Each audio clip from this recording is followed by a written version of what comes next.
Muy buenos días a todos ustedes. Es un privilegio estar en esta ocasión con ustedes. Agradezco, como siempre, a nuestro magistrado presidente y al consejero Luis Gerardo de la Peña por haber tenido la bondad de invitarme aquí. Desde luego también a mi compañero de la FES Clan, el Pacote, le mando un abrazo muy afectuoso. Hoy me toca platicar con ustedes tres temas que están marcados con los números 15, 16 y 17. Todos son temas interesantes porque la nueva ley, la Ley Federal del Trabajo, reformada el 1 de mayo de 2019, hizo cambios importantes en estos tres temas. Entonces, para mí, muchos de estos temas son una novedad. Entonces, pues vamos a abordarlos. Voy a empezar con el tema de providencias cautelares. Voy a seguir con impedimentos y excusas y finalmente con generalidades de las audiencias. Entonces, me propongo para facilitar esta exposición a compartirles en este momento pantalla y que llevemos este orden que nos permite la tecnología. Les platico, en materia laboral, dentro de estos temas, estas providencias cautelares tienen una gran importancia. La gran mayoría de los patrones de este país, la inmensa mayoría, son pequeños y medianos empresas y también microempresas. De tal manera que esta parte de las medidas cautelares son importantísimas para que se cumpla con esa parte trascendental del derecho humano de acceso a la justicia. De nada sirve tener un laudo condenatorio, firme, ejecutoriado, si va a servir para colgarlo en un marco o en un cuadro. La parte más trascendente es que cuando se determina un derecho pueda ser ejecutable y ejecutable en la realidad. Entonces, gran parte de estas medidas cautelares están encaminadas a eso y tenemos algunas novedades muy importantes. ¿Cómo voy a abordar la exposición de las providencias cautelares? Vamos a abordar el concepto, las diferentes clases de providencias cautelares. Hay sorpresas porque se añadieron dos que vamos a comentar. ¿Cuál es la oportunidad para su promoción? Desde luego vamos a ver el arraigo, el secuestro provisional y las dos nuevas providencias cautelares que se establecieron en la ley. Vamos a ver el levantamiento de la providencia precautoria y nos metemos de lleno a lo que nos dice Eduardo Pallares en su Diccionario de Derecho Procesal del Trabajo, que es citado por uno de mis más admirados autores de Derecho del Trabajo, en paz descanse, el doctor Néstor de Buen Lozano. Y dice que el diccionario de Pallares las define como las medidas preventivas de seguridad que se conceden al acreedor para que pueda hacer valer en juicio sus derechos. También este procesalista maravilloso, que si no lo han escuchado o no lo han leído, es lectura obligada, es Hernando Davis Echandía, los denomina como actos procesales de aseguramiento. Estamos hablando de la teoría general del proceso.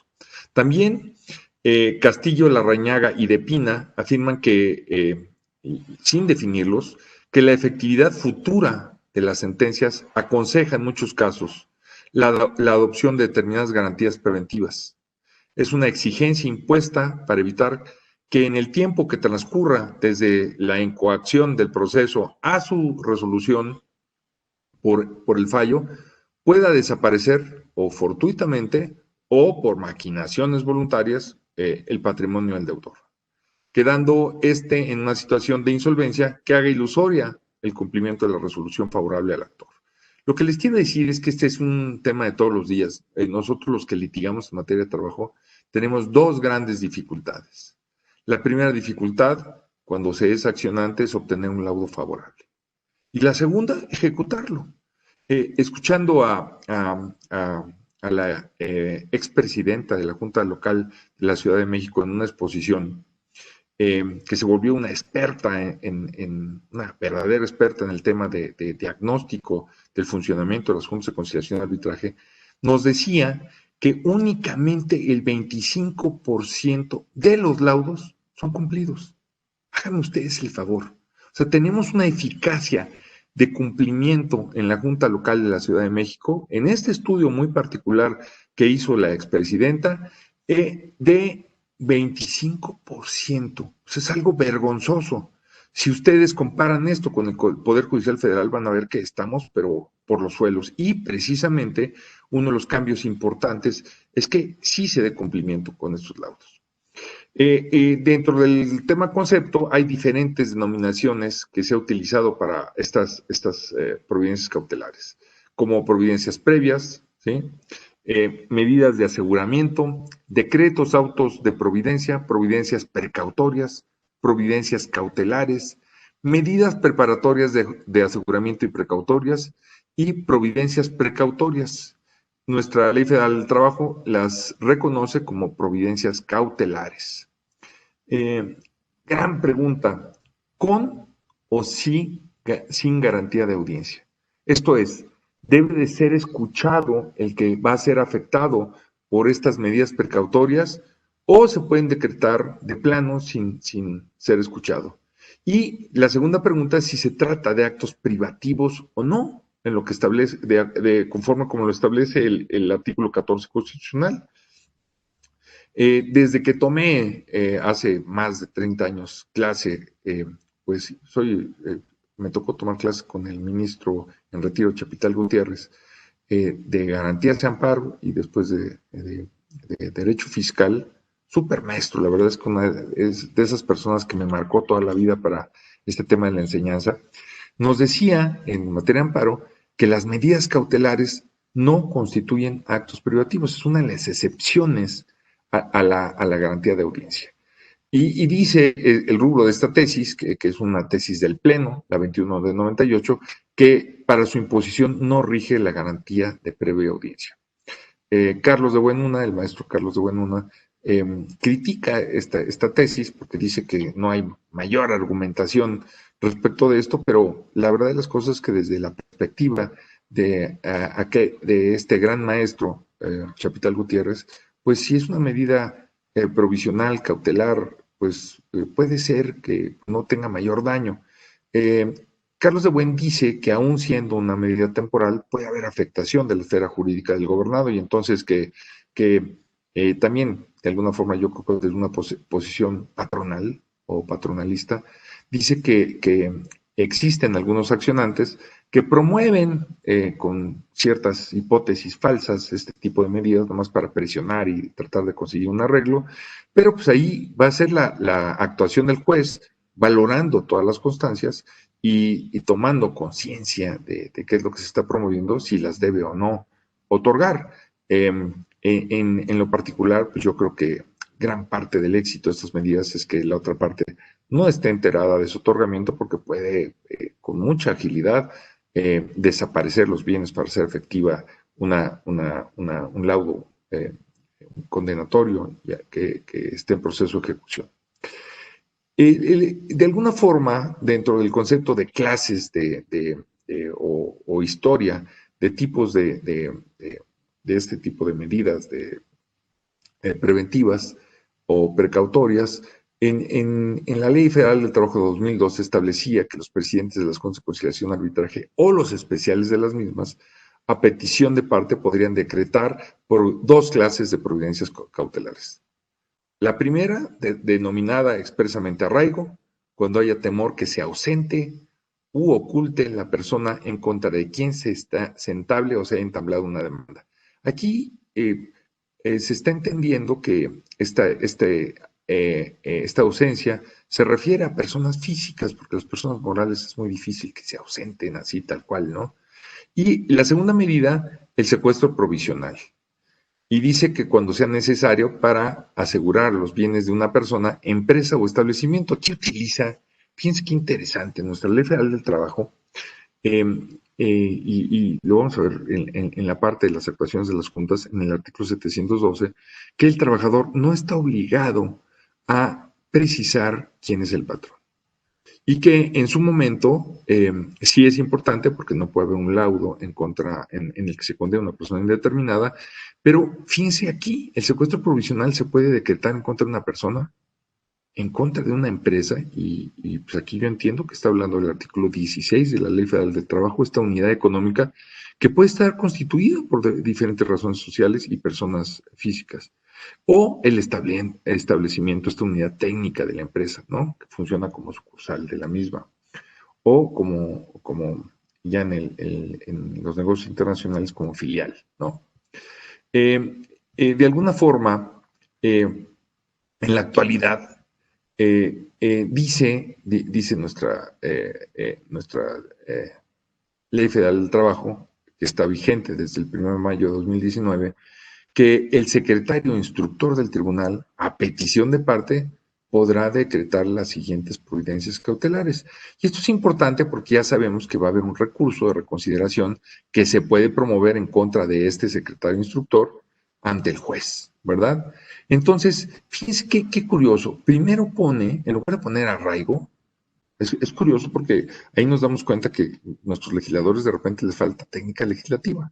Dice, la prohibición de salir del territorio nacional o de una población determinada, cuando haya temor de que se ausente u oculte la persona contra quien se entable o se haya entablado una demanda. Insisto que la verdad es que no es muy afortunado que en lugar de que se ponga arraigo, se ponga esta prohibición de salir del territorio nacional o de una población determinada, cuando más adelante vamos a ver que uno de los artículos que no se reformó habla de arraigo, pero bueno, de alguna forma nos damos cuenta que de repente estas cosas las hacen parchadas y sobre las rodillas. Y después, ahora ya no se llama como lo denominaba la Ley Federal del Trabajo de 2012, ya no habla de secuestro provisional, sino habla expresamente de embargo precautorio. Es curioso porque esta denominación es con la que yo aprendí que se promovía, ¿no? Dice que cuando sea necesario asegurar los bienes de una persona, empresa o establecimiento. Este párrafo y fracciones fueron reformadas el 30 de noviembre de 2012. Luego, este mismo artículo, el 857 de la Ley Federal del Trabajo, sigue diciendo que el secretario instructor del tribunal, a petición de parte, podrá decretar las siguientes providencias cautelares. Y aquí viene la novedad, que tiene que ver con este derecho a la no discriminación de las mujeres, ¿sí? Déjenme decirles que en este país hay una novedad, hay una conciencia de que existen grupos vulnerables que necesitan una mayor protección. Y uno de estos grupos vulnerables son las mujeres embarazadas, que generalmente en el ingreso, en su estabilidad y su ruptura muchas veces tiene que ver con esta posibilidad de ser madre o con propiamente el embarazo. Existe este techo de cristal, existen 13 grandes causas de discriminación que están establecidas en este ABC de la discriminación de la OIT, que nos dice todos estos puntos en el que les pagan menos, en el que, pues, ¿qué les puedo decir? Que no tienen capacidad de ascender, que son menospreciadas en el trabajo.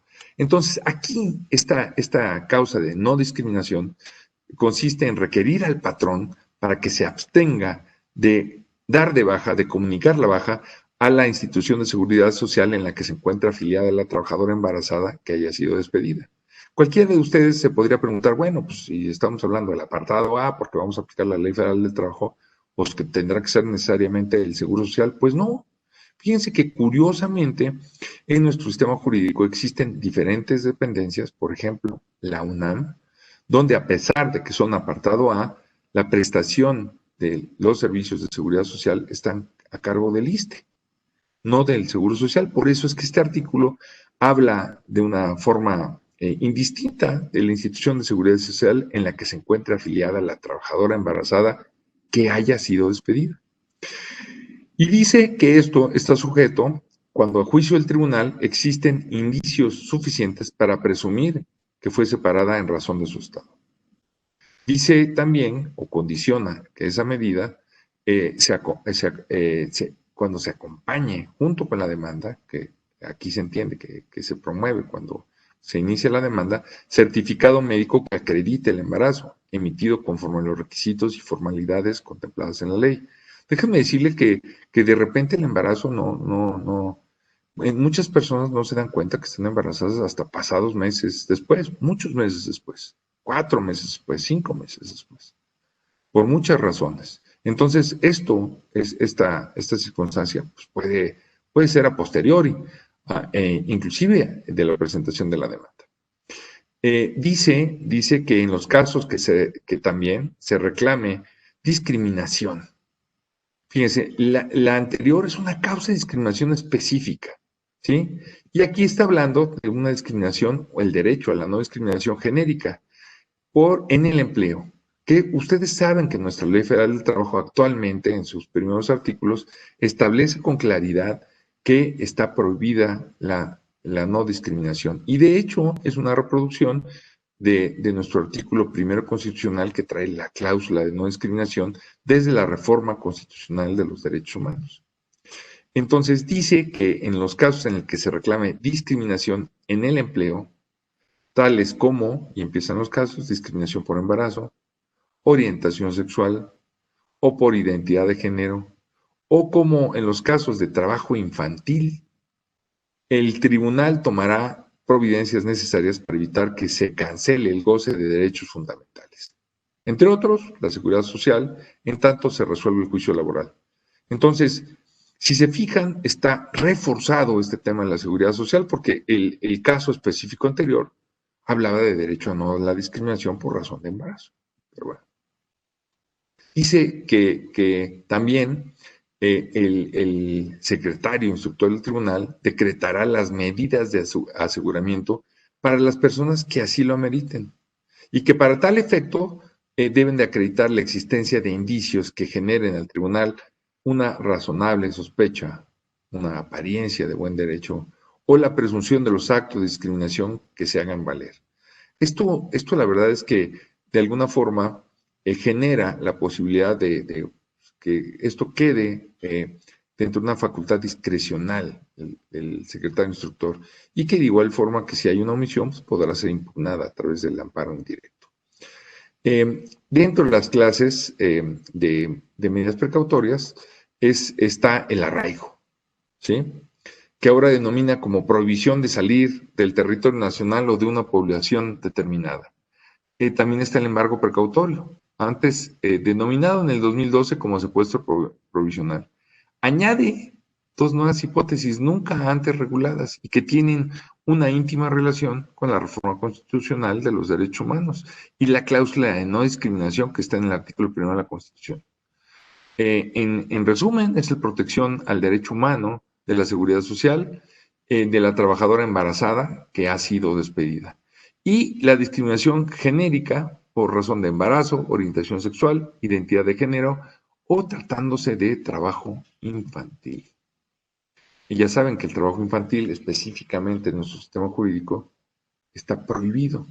De hecho, dentro de la presión que se hizo desde el exterior, desde Estados Unidos principalmente, pero también desde Canadá, para que adoptáramos todos los convenios fundamentales de la OIT, entre ellos el convenio 138 que establece la edad mínima para trabajar, que son 15 años, el tratado en general determina que está prohibida la prestación de servicios de menores de 15 años. Con este propósito, reformamos nuestra Constitución y nuestra Ley Federal del Trabajo. Una de las obligaciones que tiene cualquier nación cuando suscribe un pacto internacional o un convenio internacional es que precisamente adapte su legislación interna a estos compromisos. De tal manera que resulta de gran importancia que estas disposiciones se respeten. Sin embargo, déjenme decirles que hay 3 casos en los que hay abiertamente un tema de discriminación desde la ley, desde el artículo 175 bis, en contra de 3 grupos. Los niños menores de 15 años que sí trabajan y que en nuestra Ley Federal del Trabajo elegantemente establece que pues no son trabajadores, pero que deben de recibir el mismo salario que los menores que sí pueden trabajar, mayores de 14 años, es decir, de 15 años. En un absurdo. En lugar de protegerlos en este sistema jurídico laboral, que una de las cosas que tiene es uno de sus principios, es el principio protectorio, en donde de alguna forma se les iba a proteger respecto a sus progenitores a través de su agrupación sindical, que por cierto también está prohibida en nuestra ley federal del trabajo, absurdamente, y, desde luego con las mejores leyes que existen para defender a alguien, que son las leyes del trabajo, ¿no? Porque parten de esa gran diferencia, y donde ahora permiten que los papás o los padres a gusto exploten a los hijos, como sucedía en el caso de esta serie o de esta película que vimos de Luis Miguel, con su papá Luisito, ya no me acuerdo cómo se llamaba. Pero oigan, este es un tema de todos los días. Resulta que en los contratos colectivos de trabajo que tienen celebrada la ANDA con las televisoras, precisamente establece esta protección de estos menores con una serie de disposiciones en la cual el delegado sindical se puede enfrentar tete a tete con cualquier productor, con cualquier empresario artístico y decirle, oye, el niño tiene que descansar y filmamos otro día, aunque resulte muy caro para ti. Y otras situaciones en las que debe de alguna forma permitir que haya una armonía entre la educación, entre el deporte, entre el juego, entre la diversión de ese menor para que se forme correctamente. Son menores privilegiados, igual que sucede con los niños deportistas y con los niños que por alguna razón son muy inteligentes y que son parte de la creación científica. Bueno, pues estos tipos de trabajo están regulados especialmente en este convenio 138. Y el país que suscribe este convenio puede establecer excepciones para que estos grupos especiales puedan laborar con la mayor protección. ¿Y qué hicimos aquí en México? Algo increíble. En el 2012 lo desregulamos. Hagan ustedes el favor. Desde entonces estoy indignado y tengo un grupo en Facebook que se llama Revocación del Mandato, los diputados y senadores, y no, como es una clase de mucha categoría, no voy a decir lo que pienso de ellos, porque si no tendría que decir algunas groserías.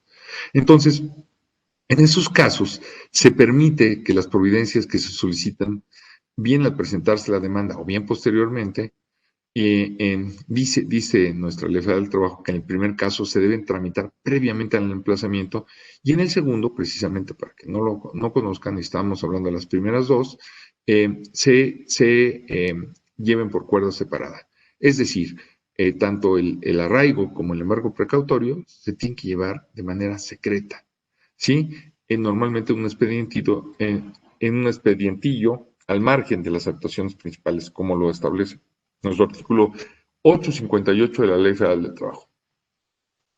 Es muy importante que estas medidas de solicitud y trámite no sean puestas en el conocimiento de la persona en contra quien se promueve la providencia, arraigo o embargo precautorio, por el mismo temor de que con ello provoque la ausencia inmediata o la afectación intencional de los bienes.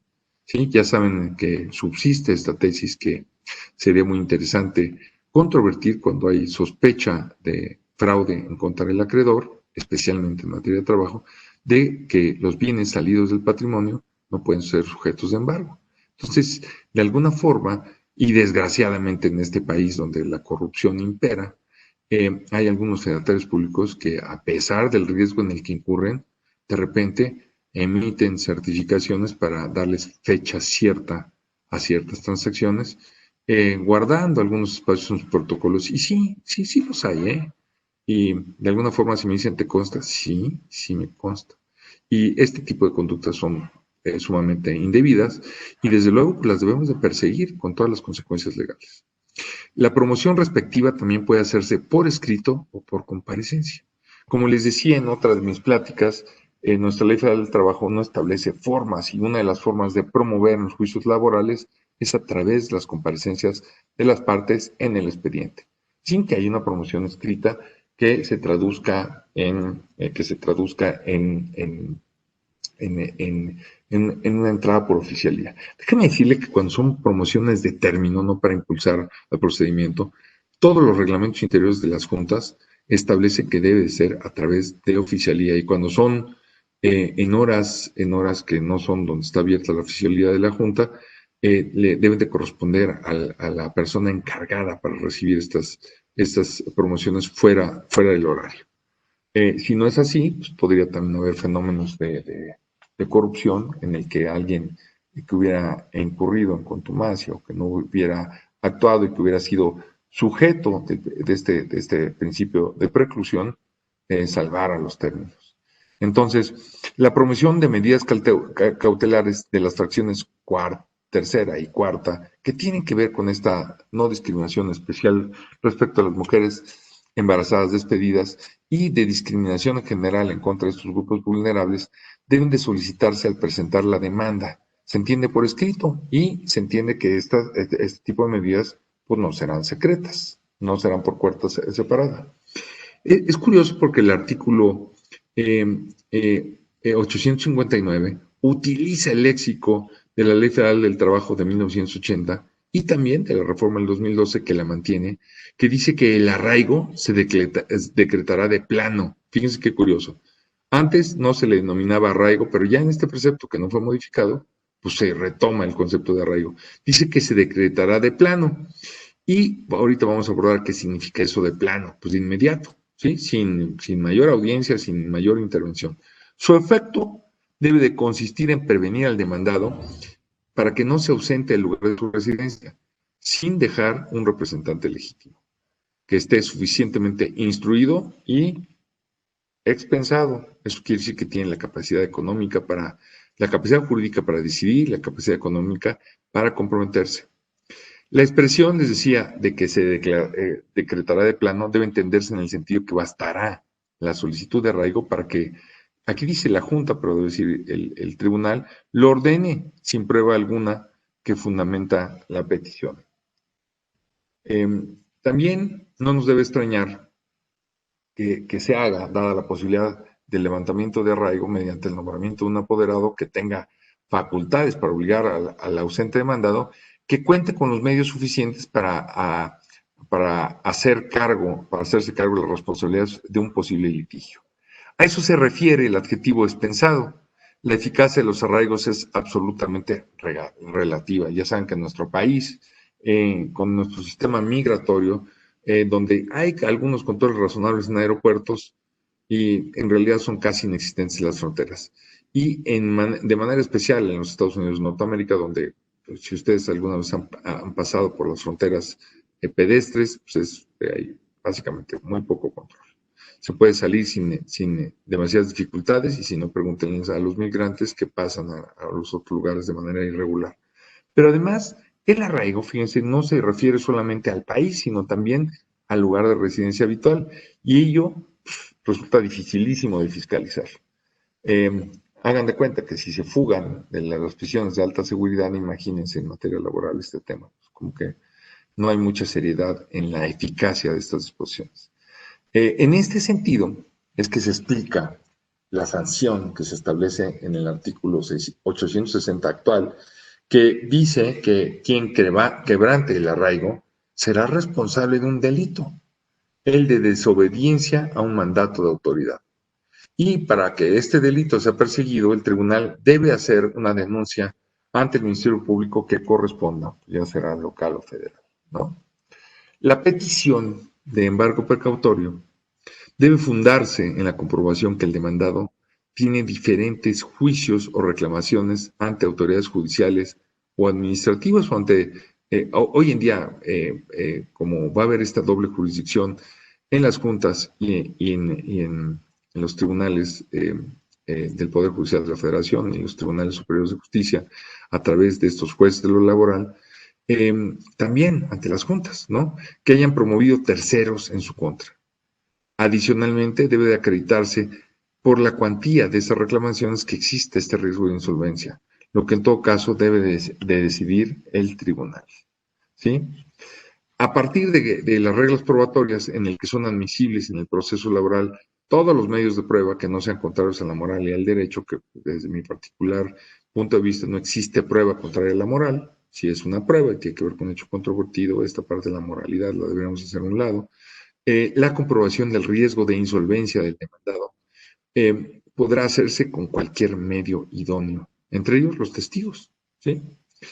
Sin embargo, lo que resulta más práctico en nuestra experiencia es la exhibición de copias certificadas de las constancias de las diligencias de otros juicios, por ejemplo, el registro de un embargo o otras reclamaciones cuantiosas en contra de los demandados. Y estos serán los medios más adecuados para que el tribunal, quien tiene esa facultad, pues yo considero que completamente discrecional, decida sobre la providencia cautelar, salvo cuando se acreditan la existencia de estas interposiciones de juicios. Nosotros ya sabemos que el artículo 803 de la Ley Federal del Trabajo permite solicitar estas copias para cuando las hagamos en tribunales donde no tenemos personalidad o no somos partes materiales en estos procesos, y podemos solicitar que se pida a través del propio tribunal.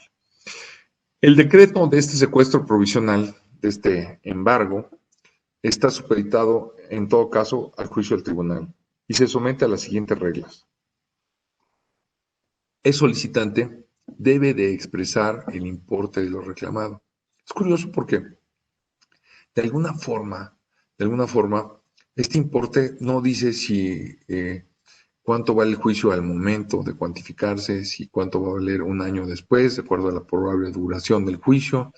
Es muy ambiguo, no es muy preciso, pero vamos a decir que hay que cuantificar el asunto. Y en un término de 24 horas, así con esa agilidad, el tribunal considerará si es necesaria alguna providencia y podrá decretar el secuestro provisional. En la práctica, aquí con ustedes, próximos jueces de lo laboral, se va a ver este efecto tan importante que es la autonomía. Fíjense que la gran mayoría de los presidentes de juntas especiales, de la Junta Local de Conciliación y Arbitraje, de la Junta Federal, de las juntas especiales en el Estado de México y en muchísimas otras juntas, siempre han visto el procedimiento de embargo o el embargo precautorio como una opción para que sean despedidos o retirados, cuando afectan los intereses de alguien poderoso, que voltea frente al gobernante y le dice, oye, tal por cual se atrevió a irme a embargar una cuenta y me embargó más de $1,000,000, quiero que lo corras. Oigan, y tristemente en la praxis se dan casos. Entonces, con mucha razón y para subsistir en el medio, pues muchos presidentes de juntas evitan decretar oportunamente y cuando tienen los elementos estas medidas precautorias. Y como existe una disposición que dice que a juicio del presidente, en este caso a juicio del tribunal, de alguna forma pues lo hacía poco impugnable o de alguna forma con poca eficacia, lastimando la eficacia de este tipo de juicios. Nosotros estamos seguros que ahora con la crisis que viene por el COVID-19, la pérdida del empleo y el cierre de muchísimas empresas micros, pequeñas y medianas, y a lo mejor algunas grandes, y la falta de inversión, pues van a haber muchos de estos fenómenos. Entonces yo creo que va a ser muy importante partir de la primacía de la realidad, de que cuando esto se promueva debemos pensar que es muy probable que así sea. Y la otra, la crítica de Carlos de Buen es que, de mi amigo, porque además es mi amigo, es en el sentido de que algunos abogados lo utilizaban para presionar. Oigan, y si sirve para arreglar el asunto, pues qué mejor. Pero bueno, esas son diferentes perspectivas, ¿no? También dice que este decreto de secuestro provisional tiene que el auto que ordene el secuestro debe determinar el monto por el cual deberá practicarse este embargo precautorio. Y también, como sucede en las providencias del embargo, del procedimiento de ejecución en el embargo ordinario, se debe de evitar el deterioro de las actividades de la empresa o establecimiento. Hay que mantener abierta a la gallina de los huevos de oro. Es una de las funciones más importantes del gobernante, no dañar los procesos productivos, porque si se dañan las empresas en cuanto a sus fuentes de trabajo, se están contraviniendo una serie de tratados internacionales perfectamente bien suscritos y obligatorios para nuestro país, entre ellas los pactos, entre ellas la declaración de San José y muchas otras disposiciones y convenios de la OIT. Es importante que el gobierno tenga cuidado en promover la inversión para que haya fuentes de trabajo, que se ve que esta parte no está muy desarrollada en el actual gobierno federal, porque anda lastimando, le queda como anillo al dedo esta parte de que las empresas desaparezcan y que haya pobreza extrema, para que pueda dar dádivas y comprar voluntades a través del voto, que como diría en su momento este gran autor de Homo Videns, y que además es también autor de las 30 lecciones de democracia, Giovanni Sartori, nos dice que con pobreza extrema y con ignorancia, pues no puede haber democracia. Entonces, imagínense el escenario, ¿no? Oigan, y esto no es novedoso, venía desde antes, esta parte de la ignorancia y de la pobreza extrema.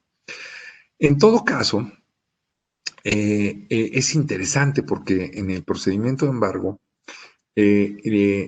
la posesión de los bienes que sean afectados por este embargo no van a ser sustraídos, sino que quedará como depositario el demandado, si es una persona moral.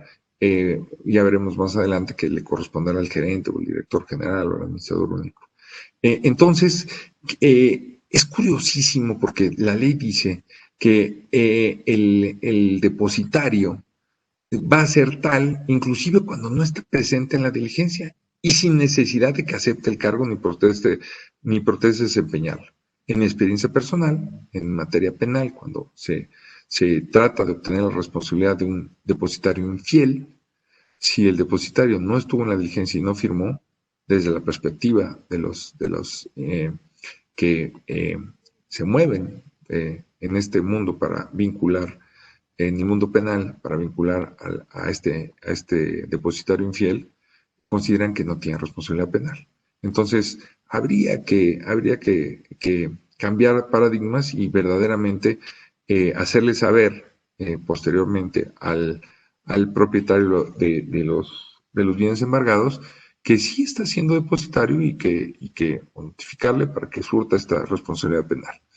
Y desde luego dice que en todo caso le tocarán las responsabilidades y atribuciones inherentes al depositario de bienes embargados. Ustedes saben que los códigos civiles, que curiosamente no son fuentes del derecho del trabajo, pero que sí lo son a través de los principios generales del derecho, el depositario tiene ciertas obligaciones, ¿no? El de mantener la cosa, el de administrarla como si fuera dueño, ¿no? Con todos los cuidados.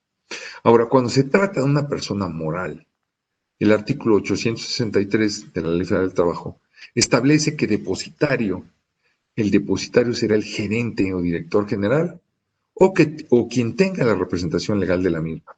Nosotros sabemos que nuestro artículo 11 de la Ley Federal del Trabajo dice que son representantes legales de las personas morales, de las personas jurídico-colectivas que aparecen como presuntos patrones o demandados y condenados, aquellas personas que sean directores, administradores, gerentes o demás personas que ejerzan actos de dirección y administración.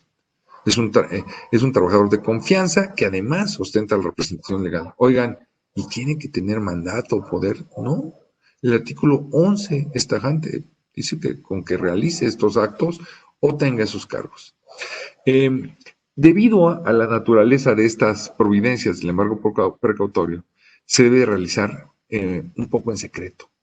De todas maneras, se llevará a cabo cuando no esté presente la persona en contra que se dictó, ya que de tener que suspenderse por esta circunstancia, pues con solo ese hecho se le pondría en aviso. Además, ya sabemos que hay muchos demandados, y estoy hablando de todo tipo que viven de la trampa y que tienen la costumbre de investigar para qué llega alguien y tienen bien entrenados a su personal o sus auxiliares para decir que ahí no vive o trabaja esta persona. Entonces, pues con mayoría de razón, ¿no?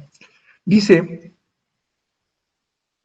y esto es importantísimo para efectos de los avisos preventivos y de la traslación de bienes inmuebles, incluyendo a los barcos, ¿no? Dice que tratándose de inmuebles, a petición del interesado, como si fuera algo que tuviera que solicitar el interesado, yo que tendría que ser de oficio, el tribunal solicitará la inscripción del embargo precautorio en el registro público de la propiedad. Como les decía, los bienes salidos del patrimonio, esta tesis de la Suprema Corte de Justicia de la Nación y la contradicción que dice que este criterio también aplica en materia de trabajo, tiene que ver con este aviso preventivo. Entonces es muy importante el registro, si se trata de bienes inmuebles, del embargo. Y además saben que en algunas legislaciones hay que renovar estos registros, porque si no se renuevan, de acuerdo a la ley y a los reglamentos de estos registros públicos, estos avisos o estos registros de estos embargos desaparecen para efectos legales. Y entonces puede haber una traslación del dominio de este bien. Entonces hay que estar alertas en cada legislación. Es como el mandato en el Estado de México, que únicamente dura 3 años, ¿no? Que es una clase que no me tocó darles a ustedes, pero que hay que renovarlo continuamente. Y que hay falta de personalidad si ya transcurrieron más de 3 años por disposición legal, ¿sí? Hoy se encuentra derogado el artículo 864 de la Ley Federal del Trabajo, que entonces, anteriormente, permitía la constitución de un depósito o una fianza bastante que permitiera que no se llevara a cabo la providencia cautelar o que ésta se levantara cuando se hubiera decretado. Hoy ya sabemos que solo está sujeta al recurso de reconsideración. No hay otra forma tal cual, sin otras condiciones que vamos a hablar más adelante, para levantar la medida cautelar.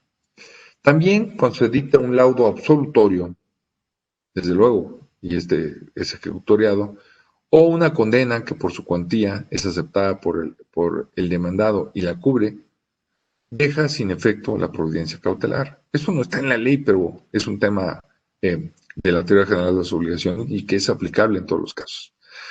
En la hipótesis de que por afectar sus intereses el accionante promueve una demanda de amparo directo, es obvio que la providencia cautelar subsiste durante la tramitación del juicio de garantías y en su caso hasta el dictado del nuevo laudo. Paso con ustedes a una segunda exposición que tengo preparada para ustedes. Dejo de compartir esta exposición y nos vamos con la siguiente. ¿Sí? Vámonos con la siguiente, que es precisamente los impedimentos y excusas.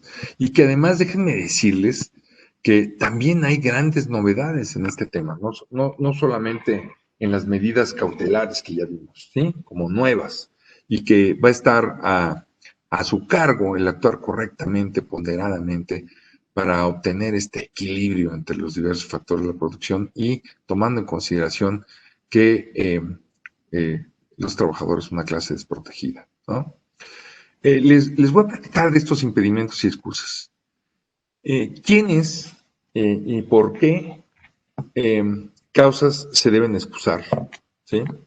La oportunidad o el plazo que existe para excusarse. ¿Cuándo procede la recusación?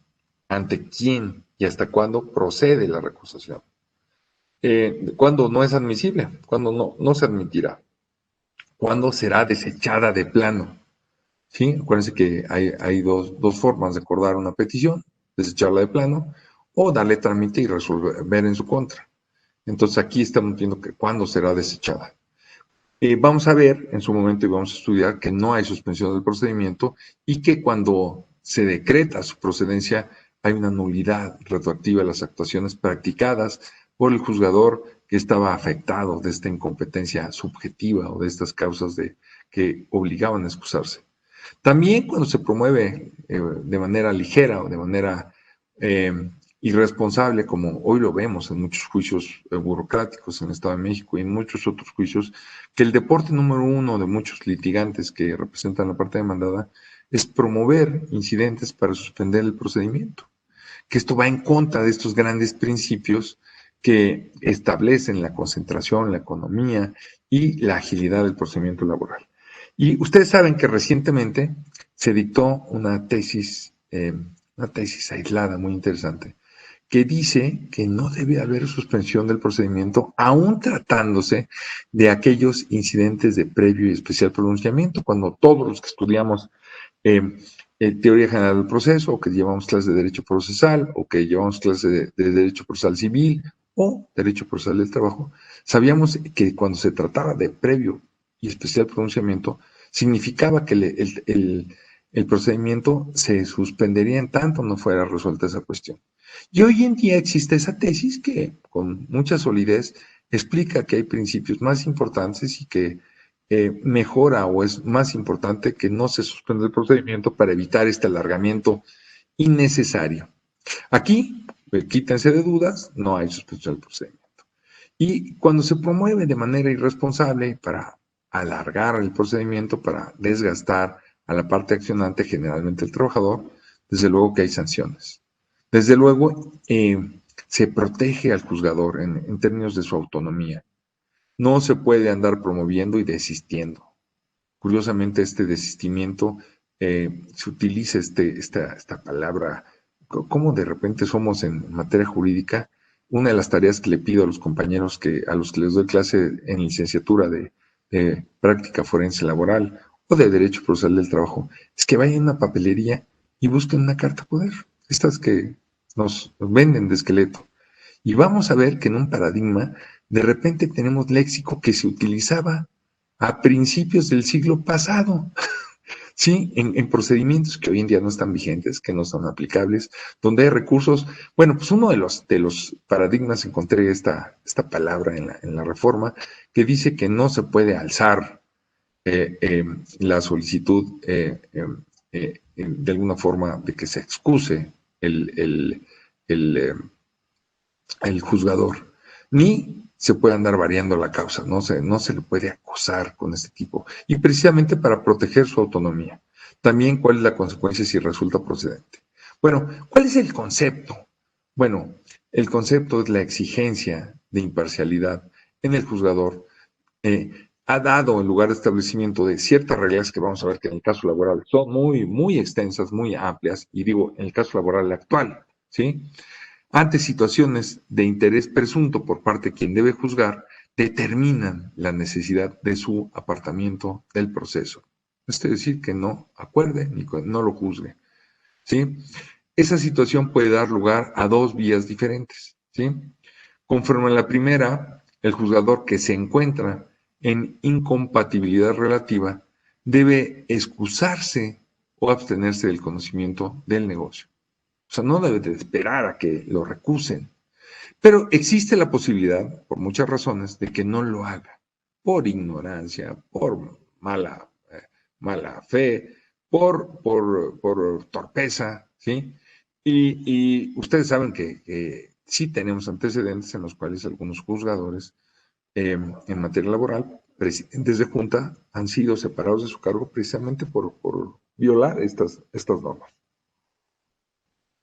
Entonces, ante la posibilidad de que el juzgador, por diversas razones, no lo haga, los códigos procesales permiten a las partes solicitar al juez que se separe del proceso mediante una recusación. El impedimento constituye una situación personal en la que se encuentra quien debe de resolver frente a cualquiera de las partes, que hace presumir juris et de jure, de pleno derecho, que tiene un interés en el negocio. Ese es el principio de la primacía de realidad, o este principio que vimos cuando vimos cargar la prueba, que es el principio ontológico, lo que normalmente sucede. Entonces, pero esta presunción no admite prueba en contrario. La excusa constituye un acto propio del juzgador mediante el cual, invocando razones en las que manifiesta su incompatibilidad para juzgar, sin gestión de parte, se abstiene de seguir interviniendo. Ello puede hacerse por decisión propia, no sujeta a la calificación por parte de otra autoridad. Bien mediante una solicitud dirigida al órgano competente para que previa calificación de las razones le autorice a dejar de cumplir el deber primordial del juzgador y conocer y resolver la controversia. Hice por ahí en el Semanario Judicial de la Federación y en este sistema de búsqueda que tiene el Poder Judicial Federal y la Suprema Corte, hice una búsqueda en la que básicamente puse estas palabras mágicas, en las que puse excusa y en las que puse esta solicitud, y no tiene idea de la cantidad de antecedentes que encontramos, ¿no?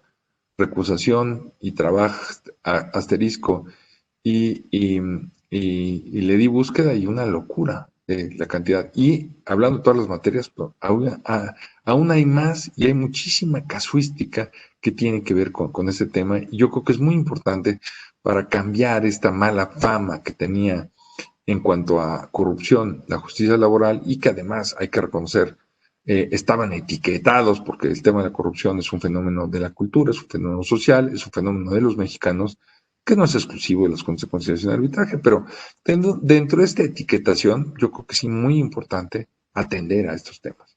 La recusación es un acto de las partes mediante el cual, invocando la existencia de un impedimento, se pide a quien debe de juzgar que sea parte del proceso.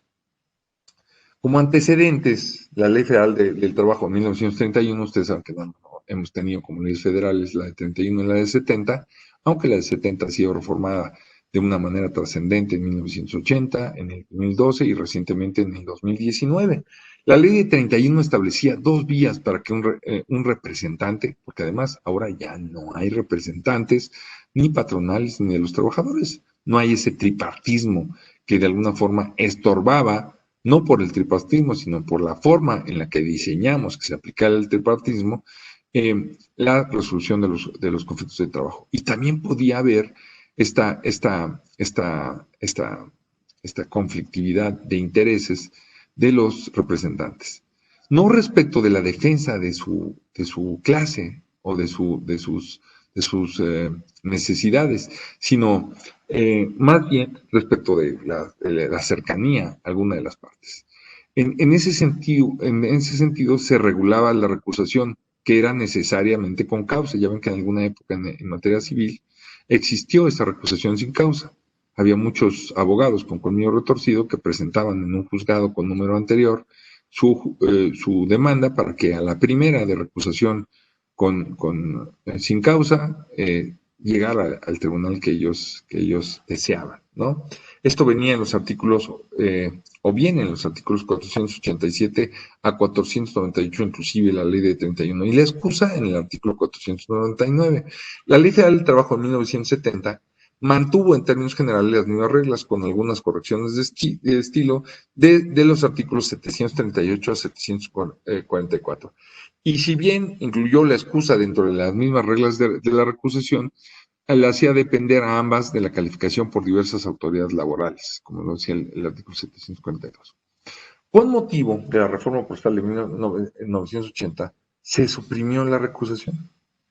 Fíjense qué interesante, se suprimió, aunque se reguló la denuncia de parte interesada de los motivos del impedimento de algunos de los representantes.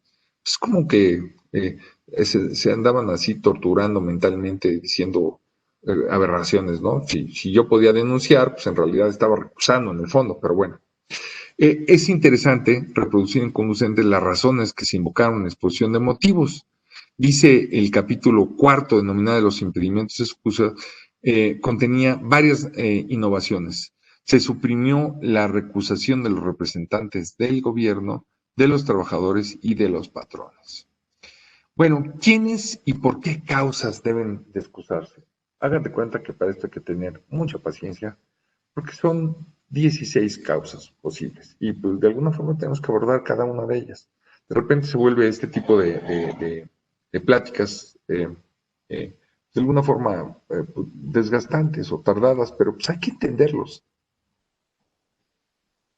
Dice, ¿quiénes se pueden? Es curioso porque no abarca a secretarios, a notificadores y ejecutores, nada más habla de jueces y secretarios instructores. Dice que se tendrán forzosamente impedidos y tendrán el deber de excusarse del conocimiento de los asuntos, cuando existan estos impedimentos. ¿En qué casos? Pues dice la fracción primera de este artículo 707 bis, es curioso porque el legislador derogó algunos artículos y en lugar de utilizarlos para establecer las nuevas instituciones, los dejó como derogados y creó artículos bis y ter. Bueno, entonces uno de los artículos bis que aparece derogado sin el bis es el artículo 707 de la Ley Federal del Trabajo.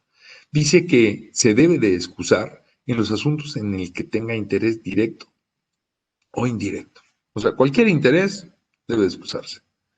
¿En qué otros casos? En asuntos que interesen a su cónyuge, a su concubino o concubina, a sus parientes consanguíneos en línea recta sin limitación de grados, o sea, tatarachosnos hasta tataranietos, ¿no? Y los colaterales dentro del cuarto grado. ¿Quiénes son? Pues los primos hermanos, ¿no? Y los afines dentro del segundo, los hermanos, en este caso nuestros cónyuges. Si entre el funcionario, cónyuge, concubino, concubina o sus hijos, alguno de los interesados, está hablando de las partes materiales en el juicio, haya relación de intimidad nacida de algún acto civil o religioso. O sea, no basta el matrimonio civil, aunque sea religioso, eh, eh, ya se da la causal de excusa. También sucede si fuere pariente por consanguinidad o por afinidad del abogado o procurador de alguna de las partes, en los mismos grados a que se refiere la fracción segunda de este artículo, que nosotros ya habíamos visto, que se trata de cónyuge, concubina, concubino y parientes consanguíneos en línea recta sin limitación, colaterales dentro del cuarto grado y los afines dentro del segundo. También, ¿en qué casos? Cuando él y su cónyuge o alguno de sus hijos sea heredero, legatario, donante, donatario, socio, acreedor, deudor, fiador, fiado, arrendador, arrendatario, principal, dependiente o comensal habitual de alguna de las partes o administrador actual de sus bienes. Todo esto resulta sumamente lógico, ¿no? Produce esta parte donde puede inclinarse a favor de estas personas la decisión de un juez por estas cercanías, ¿sí? Sí, también ha hecho promesas, pero también amenazas, ¿sí? O ha manifestado de otro modo su odio o afecto por alguna de las partes. Entonces, pues hay que evitar esos afectos. Por ahí había alguna recomendación en algunos de los tribunales a los que acudimos, de que cuando saludáramos a los funcionarios, evitáramos abrazarlos. Hoy con el coronavirus, pues ya imposible, ¿no? También, ¿en qué casos? Fíjense, si asiste o ha asistido a convites, especialmente que especialmente para él diere o costeara alguna de las partes. Te voy a hacer una comidita, te voy a hacer una cena, te voy a hacer una fiestecita con 400 invitados. Eso pues, provoca como causa de excusa. Después de comenzado el procedimiento o si tiene mucha familiaridad con alguno de ellos o vive con él en su compañía en una misma casa. Fíjese, vivir con alguien. Necesariamente no. O si viven dentro de la misma casa, no dentro del mismo condominio. Esta parte de la familiaridad, pues, ¿qué les voy a decir? Yo que llevo 40 años en el medio, pues tengo familiaridad con muchos juzgadores y créanme que con toda libertad me dan palo de vez en cuando. Y eso no tiene que ver nada. Pero bueno, aquí esta parte de la familiaridad tiene que ver con las formas, ¿no? Aquí ven que la forma es fondo, ¿no? También, cuando después de comenzado el procedimiento, haya admitido el juzgador, su cónyuge o alguno de sus hijos dádivas o servicios de alguna de las partes. Y no vamos a pensar en las casillas que tiene Ackerman y su esposa, ¿no? Esas que le regalaron.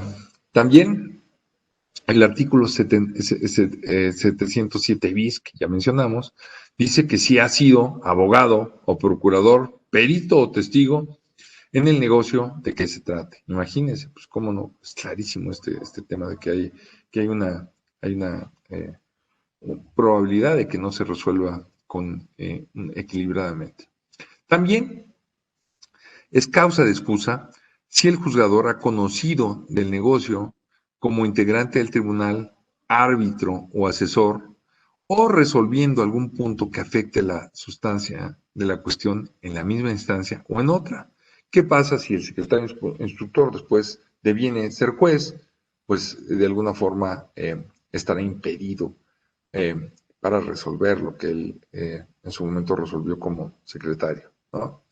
También cuando el juzgador, su cónyuge o alguno de sus parientes consanguíneos en línea directa, sin limitación de grado, o de los colaterales dentro del segundo, que serían hermanos, o de los afines en el primero, que serían suegros, yernos, no, nueras, siga en contra de algunas partes o no ha pasado un año de haber seguido un juicio civil o una causa criminal. Fíjense, no utilizamos la palabra penal, sino criminal.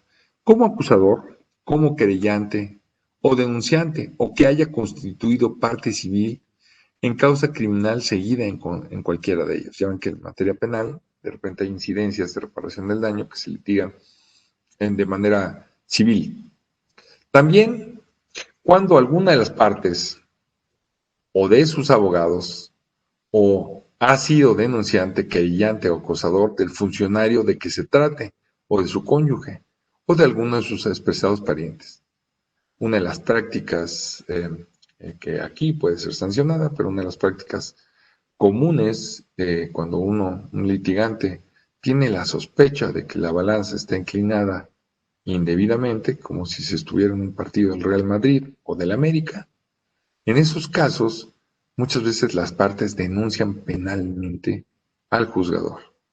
A lo mejor no va a prosperar esta denuncia, pero el solo hecho de denunciarlo provoca esta causa de excusa.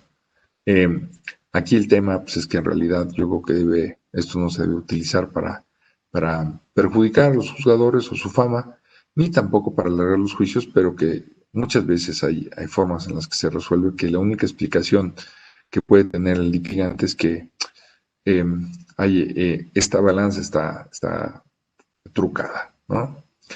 También, cuando se haya constituido parte civil en causa criminal seguida en cualquiera de ellos, siempre que el Ministerio Público haya ejercido la acción penal. Decía el doctor Néstor Dehuen que las acciones se ejercen y que los músculos se ejercitan. Sin embargo, aquí la ley sigue utilizando la parte deportiva. También la fracción 13 dice que cuando el funcionario de que se trate, su cónyuge o alguno de los expresados parientes, sea contrario a cualquiera de las partes en negocio administrativo que afecte sus intereses. ¿Sí? Sabemos que la materia administrativa puede repercutir en el ánimo de los juzgadores. Finalmente, si él, su cónyuge, o casi finalmente, si él, su cónyuge, juzgador, su cónyuge o alguno de sus parientes, sigue algún proceso civil o criminal en que sea integrante del tribunal, agente del Ministerio Público, árbitro o arbitrador, alguna de las partes. O sea, imagínense, ¿no? Si están invertidas las balanzas. Importantísimo también es si el juzgador es tutor, curador de alguno de los interesados y no han pasado 3 años de haberlo sido. Yo creo que esto debería ser siempre impedimento, pero 3 años no son nada cuando estas relaciones están estrechas. Dice la fracción 16 que también cuando haya externado su opinión públicamente antes del fallo.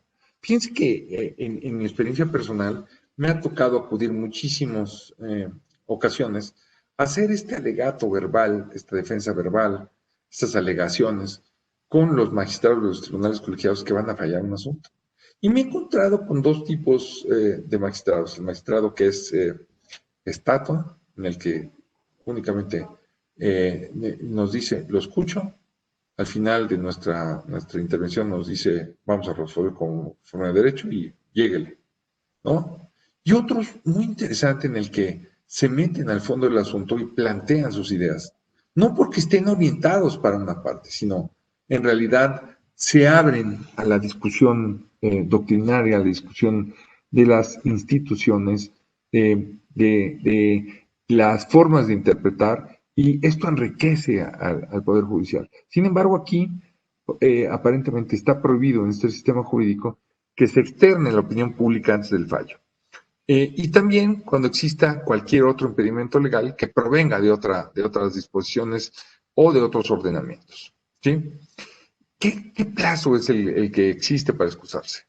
Dice que los juzgadores y secretarios instructores, que son los objetos de la excusa, los sujetos de la excusa, perdón, la obligación de excusarse tiene que ser inmediata de que se aboquen al conocimiento de un negocio que no deban de conocer por impedimento. Fíjense que en las experiencias que vimos, donde se separaron algunos de estos juzgadores por razón de que conocían asuntos en el cual estaban impedidos y por órdenes de algún tribunal colegiado, parte de su defensa era sostener que no se habían declarado o que no se habían de alguna forma excusado, porque ellos no tenían conocimiento de ese conflicto de intereses, sino hasta la etapa donde tenían que firmar el acuerdo sobre admisión de pruebas o cualquier otro incidente que se promoviera en el que se requería una intervención del presidente, entonces que por eso no. Y a opinión de algunos tribunales colegiados, eso era sumamente incorrecto. Y no había las disposiciones que existen hoy en día decretando la nulidad de estas actuaciones y provocando, desde luego, pues la sensación de una relación inequitativa entre alguna de las partes y el juzgador. Entonces, dicen que tienen obligación de excusarse inmediatamente que se aboca al conocimiento del negocio y que no deban de conocer por impedimento. También dice el artículo 707 que esto tiene que suceder dentro de las 24 horas siguientes de que ocurra el hecho que lo origine o de que tengan conocimiento de él, expresando concretamente la causa o razón de su impedimento. ¿Y qué pasa cuando no se declaró, no se excusó el juzgador? Pues procede la recusación cuando, a pesar de existir alguno de los impedimentos expresados, los jueces y secretarios instructores no se excusan. La recusación siempre se debe de fundar en una causa legal.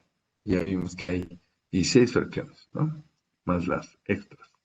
¿Cuándo procede la recusación? Esta, dice nuestro artículo 709, se tiene que imponer ante el tribunal que conozca el asunto, expresando con claridad y precisión la causa en que se funde.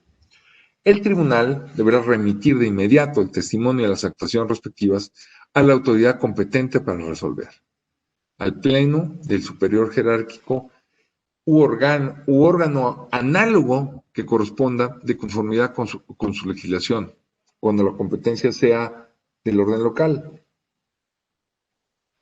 Y en el caso de juzgados de lo laboral en materia federal, le corresponderá a un tribunal de circuito que corresponda cuando se trate de competencia federal. La recusación se debe interponer ante el tribunal que conozca el asunto, debiéndose expresar con claridad y precisión la causa en que se funde. El tribunal deberá remitir de inmediato el testimonio de las actuaciones respectivas a la autoridad competente para resolver con signos de inmediato, es el mismo día, ¿sí? Al pleno superior jerárquico u órgano análogo que corresponda de conformidad con su legislación cuando la competencia sea del orden local o al tribunal colegiado de circuito que corresponda cuando se trate de competencia federal, como ya lo habíamos mencionado. ¿Ante quién y hasta cuándo procede? Solo podrá admitirse hasta antes de la calificación sobre la admisibilidad de las pruebas en la audiencia preliminar o hasta antes del cierre de la instrucción. Bueno, ¿y qué pasa cuando es por hechos supervenientes? ¿No? Dice que solamente se puede admitirse hasta antes de que se dicte el acuerdo sobre la admisión de pruebas o en la audiencia preliminar o hasta antes del cierre de la instrucción.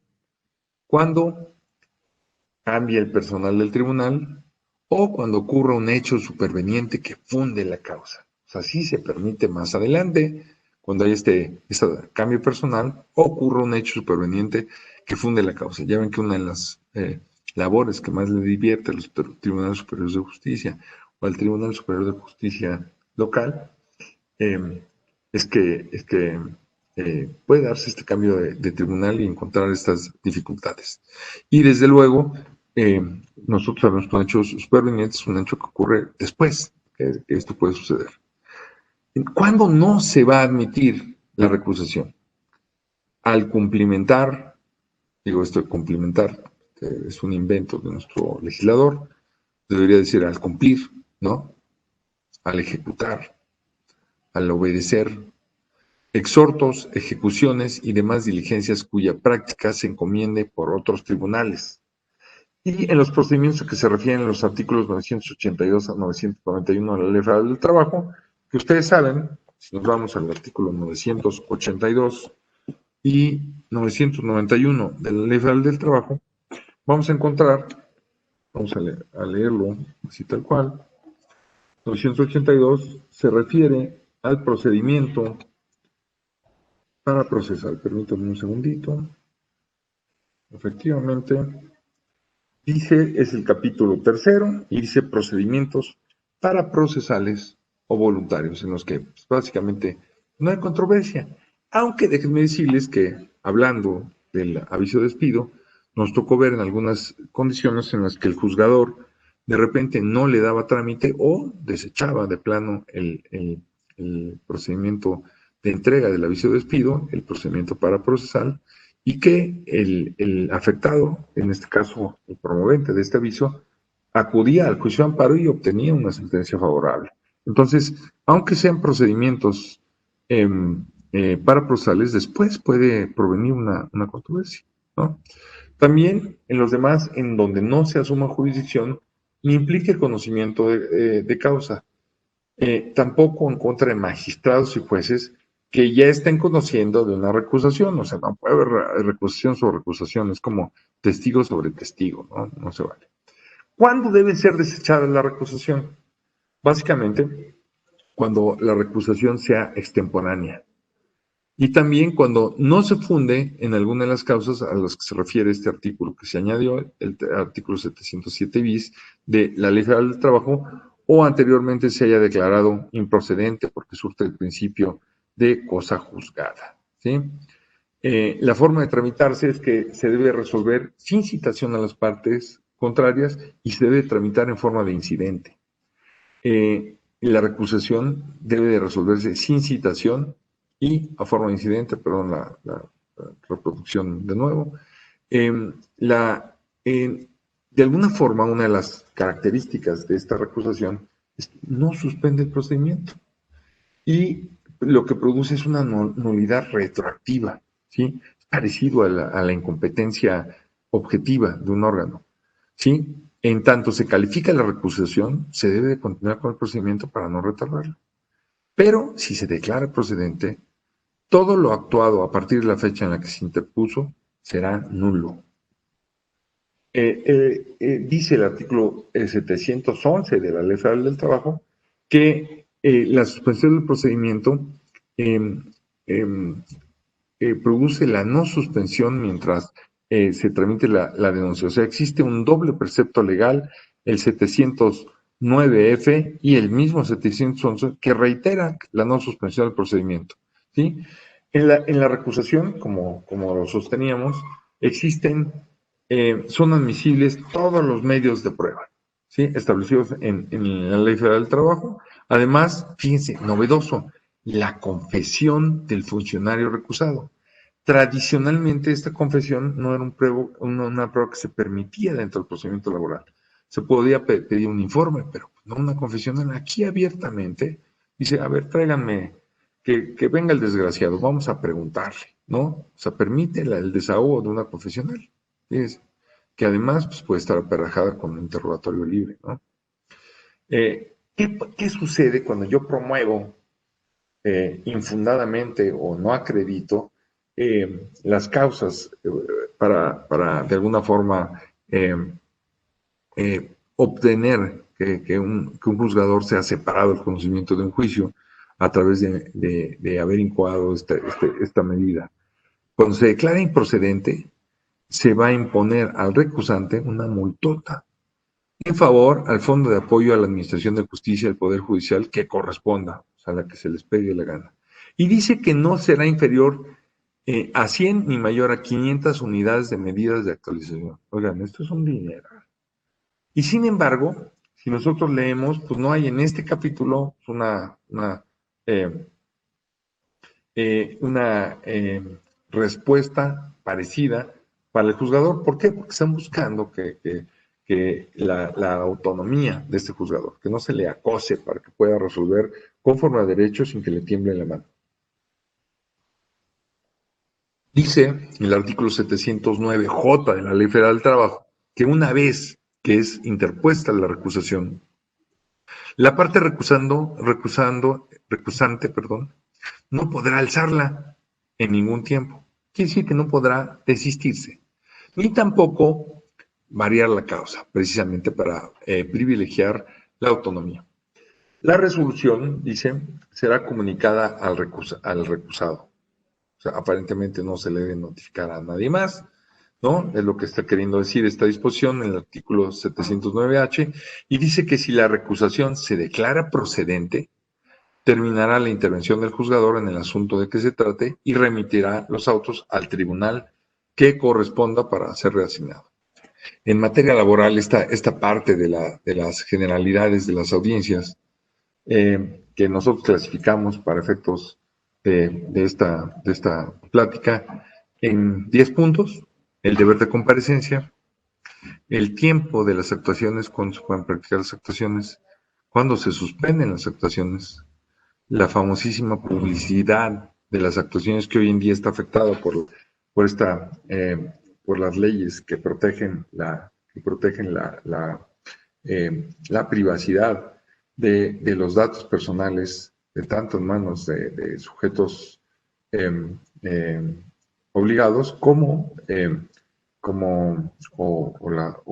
en manos o en posesión de particulares. Entonces, muchas veces la publicidad de estas actuaciones pueden ser sujetos del ejercicio de los derechos ARCO.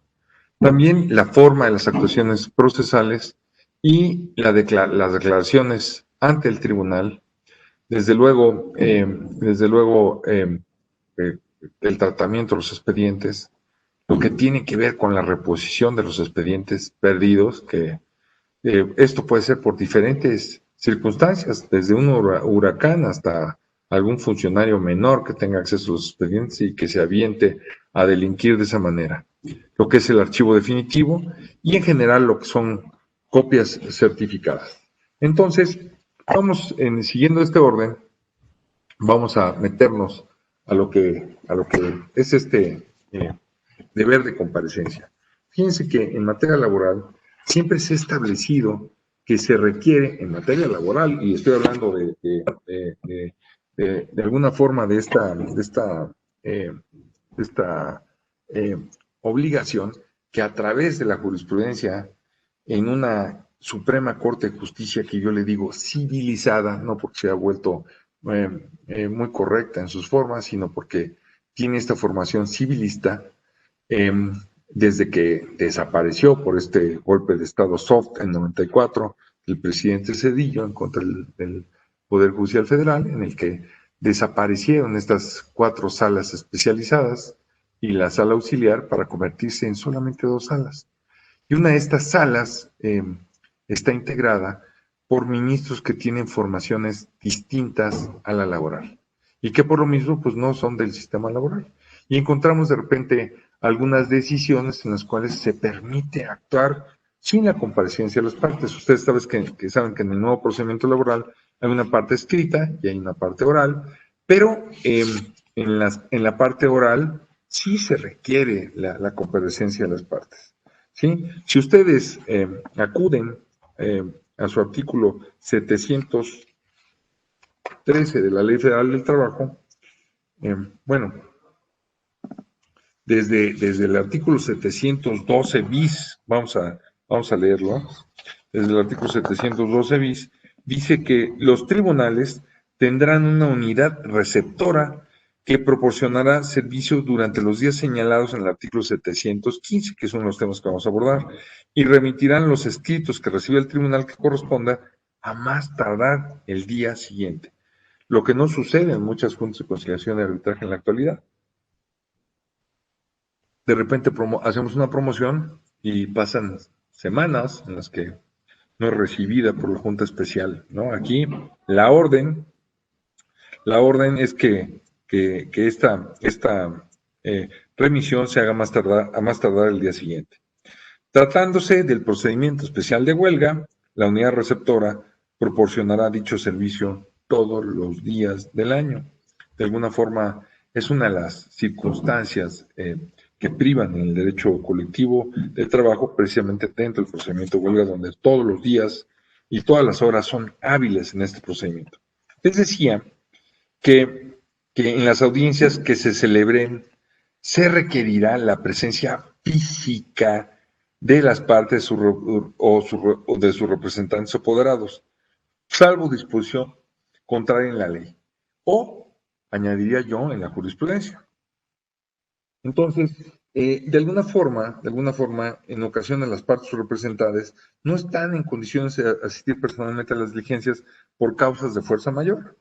Hay que, de alguna forma, tener oportunidad para acreditar esta imposibilidad y, de alguna forma, dentro del principio general de derecho, que podría invocarse en que el proceso se suspende cuando el tribunal del juicio no está en posibilidad de funcionar por un caso de fuerza mayor, o cuando alguna de las partes o su representante procesal, en su caso, sin culpa alguna suya, se encuentra en absoluta imposibilidad de atender al cuidado de sus intereses en el litigio. Los efectos de esta suspensión surten de pleno derecho, con declaración judicial o sin ella. Aquí, de alguna forma, les platicaría de una manera histórica que, a diferencia de lo que establece la Constitución Política de los Estados Unidos Mexicanos y nuestra actual Ley Federal del Trabajo, el maestro Trueba Barrera, que fue uno de los redactores de la Ley Federal del Trabajo de 1980, de la reforma de la de 70 de 1980, estableció interesantísimo que tendrían que comparecer las partes en la audiencia en esa época trifásica del procedimiento de 1980 a la etapa conciliatoria de forma personal, y que si no lo hacían de forma personal lo tendrían que hacer en la etapa de demanda de excepciones también personal. Si era persona física, pues tenía que ir físicamente el accionante, persona física, y el demandado cuando era persona física, o el representante legal de la persona moral. Y si no iban, se les tenía por contestar la demanda de sentido afirmativo en los términos del artículo 879.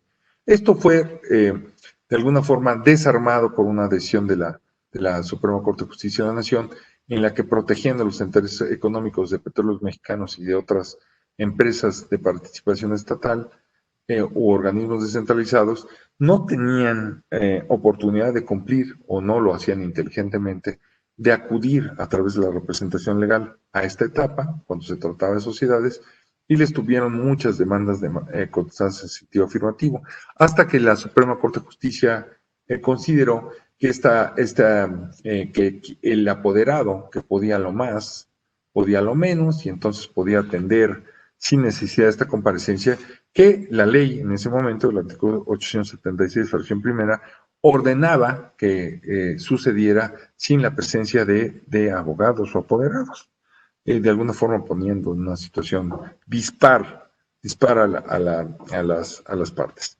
Déjenme decirle que un principio tradicional del proceso laboral es que las actuaciones deben practicarse en días y en horas hábiles, y que si no hacen así, quedan afectadas de nulidad, igual que las que se celebran en día distinto o hora distinta a la señalada, salvo que la ley disponga otra cosa.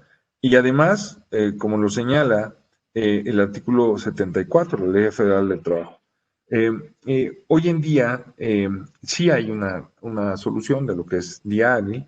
Está en nuestro artículo 3 de la Ley Federal del Trabajo, que dice que cuando no se mencione qué clase de día es, se trata de días hábiles. Está resuelto, ¿no? De alguna forma, en el proceso laboral hay una regla general contenida en el artículo 715 de la Ley Federal del Trabajo, que dice que son hábiles todos los días del año, con excepción de los sábados y los domingos, los días de descanso obligatorio, ¿sí?, los días festivos que señala el calendario oficial, y aquellos que las autoridades laborales señaladas en el artículo anterior suspendan sus labores. Déjenme decirles que una de las pésimas prácticas de nuestro sistema jurisdiccional mexicano es que, desde la perspectiva de un litigante como servidor, no se ponen de acuerdo en cuáles van a ser los periodos vacacionales, que desde luego ahora, con motivo del COVID-19, pues están todos afectados, ¿no?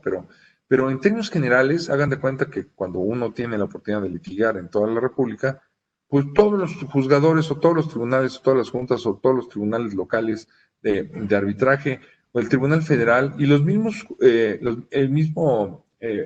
la misma actividad jurisdiccional del Poder Judicial Federal y la Suprema Corte no coinciden. Yo creo que uno de los grandes propósitos que debemos de tener a nivel nacional es que existan estos periodos, considerando esta norma oficial mexicana, la 35 del riesgo psicosocial, porque las vacaciones son muy necesarias, especialmente cuando se trata de nuestra actividad jurisdiccional que es tan llena de estrés, ¿no? Entonces, pues ya está platicado esto. También esta parte de que se trata de días inhábiles, no se trata de una situación que sea insuperable. Eh, eh, el artículo 717 de la Ley Federal del Trabajo dice que los tribunales, como el Centro Federal de Conciliación y Registro Laboral y los centros de conciliación locales, pueden habilitar los días y horas inhábiles para que se practiquen diligencias, cuando haya causa justificada, expresando concreta y claramente cuál es esta, así como las diligencias que hayan de practicarse. Entonces, de alguna forma, abre la puerta para que se practiquen de esta manera. También puede suceder en los casos que una audiencia no se continúe, a pesar de no haberse desahogado todas las diligencias señaladas en la misma, la Junta deba de fijar el día siguiente hábil, que normalmente eso no se cumplía en la práctica debido a las cargas de trabajo que tenían o que siguen teniendo las juntas, abandonadas presupuestalmente, para que se lleven a cabo las diligencias pendientes. Así, nuestro artículo 718 dice que la audiencia o diligencia que se inicie en día y hora hábil podrá continuarse hasta su terminación, sin suspenderse y sin necesidad de habilitación expresa. Y solamente para el caso que se suspenda, deberá continuarse el día hábil siguiente. El tribunal deberá hacer constar en autos la razón de la suspensión. Déjenme decirles que en la práctica, si yo tengo una jornada de trabajo y soy una estenógrafo, soy un secretario de acuerdos, soy un juez, lo normal es que suspendan labores y que descansen. Es rarísimo cuando en la práctica, por lo menos en las juntas, se habilitan horas o se continúa hasta su terminación. Ya sabemos que no se requiere. También para evitar el vicio de la suspensión que generalmente produce un desperdicio de recursos, espacio en la agenda, notificaciones, citaciones practicadas, presencia de testigos, de peritos, ¿no? De absolventes. La ley otorga a que se haga constar en autos la razón por la cual no se llevó a cabo en esa hipótesis precisamente. La propia Junta debe de señalar en el acuerdo en el que se ordene la suspensión el día y hora para su continuación, como lo dice el artículo 719. En este caso, nuestra ley actual dice que cuando la fecha señalada no se llevará a cabo la práctica de la diligencia, el tribunal hará constar en autos la razón por la cual no se practicó y se señalará en el mismo acuerdo el día y hora para que tenga lugar la misma. También hay ocasiones que en la suspensión puede traer consigo perjuicios a las partes, como se trata de una prueba testimonial, ya que existe un principio general con relación a esta prueba, que no se debe dividir la prueba. Ya saben, la excepción es la jurisprudencia cuando se ofrecen testigos en diferentes regiones, ¿no? Se daría ventaja a alguna de las partes que podría haber tenido ya conocimiento de la forma en la que se está preguntando, en la que se está contestando, en las repreguntas de la otra parte, y de alguna forma la Ley Federal del Trabajo no prohíbe la división de la prueba testimonial, pero en la práctica las juntas generalmente no la autorizan, y también basadas en la jurisprudencia. Sin embargo, más enfático, los códigos de procedimientos civiles aceptan la división con tal de que se continúe el desahogo de la prueba al día siguiente. En ocasiones, más en función de un criterio de equidad, estas diligencias, las juntas retienen a la brava, sin ningún fundamento legal, copias de las actas en lugar de entregarlas de inmediato a las partes para no producir esta ventaja. Hoy en día con los teléfonos inteligentes, que son las supercámaras fotográficas o filmadoras, o con la toma de notas sobre las preguntas y respuestas de los litigantes, pues en realidad no existe gran ventaja. ¿Qué dice el artículo 720 de la Ley Federal del Trabajo? Que las audiencias serán públicas. La Junta podrá ordenar de oficio, o más bien el tribunal ahora, dice el artículo 720, podrá ordenar de oficio o instancia aparte que sean las audiencias a puerta cerrada cuando se pueda transgredir el derecho a la intimidad o tratándose de menores. Sí, para evitar este tema el doble maltrato, ¿no? Y esto es diferente al tema de la publicidad a través del boletín laboral y otros medios o estrados de los datos personales que pueden ser sujetos de estos derechos ARCO y que en su momento pues, no se tengan que publicar más que los números de expediente y no el nombre de alguna de las partes que hubiere solicitado esta medida. Dice también el artículo 920 que las audiencias serán presididas íntegramente por el juez. Lo que sabemos en la práctica nunca sucedía con los presidentes de junta en las juntas de conciliación de arbitraje, o sigue sin suceder. Y dice que de incumplirse esta condición, las actuaciones respectivas serán nulas de pleno derecho. O sea, es importantísimo, sin juez no hay audiencia, ¿no? Al inicio de las audiencias, dice el segundo párrafo del artículo 720, el secretario instructor del tribunal hará constar oralmente el registro de la hora, de la fecha, perdón, de la hora y del lugar de realización, el nombre de los servidores públicos del tribunal y demás personas que intervendrán. Esto ya es una práctica costumaria en materia de amparo en estas sesiones, en estas sesiones en las que se videograban la participación de los magistrados cuando resuelven un asunto de manera pública. Dice también, sigue diciendo este artículo 720, que las partes o los terceros que intervengan en el desarrollo de las audiencias deberán rendir previamente la protesta para que se conduzcan con verdad, para el efecto de que el secretario instructor les tome esta protesta apercibiéndolas de los delitos, de las penas que se imponen a quienes declaran con falsedad. Normalmente lo que sucede es que si uno es licenciado en Derecho, normalmente este tipo de apercibimientos en la práctica se evitaba, habiéndose acreditado este carácter, pero aquí la ley no, tal cual, en nuestra nueva ley no aparece esa excusa o esa práctica, pues en todo caso habría que cumplir también con quien comparezca. Y dice que la intervención de quienes participen en las audiencias será en forma oral. ¿Qué significa en forma oral? Que no se va a registrar de manera escrita con un estenógrafo lo que estén diciendo las partes, sino se va a través de la tecnología videograbar estas intervenciones. Sigue diciendo este artículo 720 novedoso que el juez por sí mismo recibirá las declaraciones y presidirá todos los actos de prueba bajo su estricta y personal responsabilidad.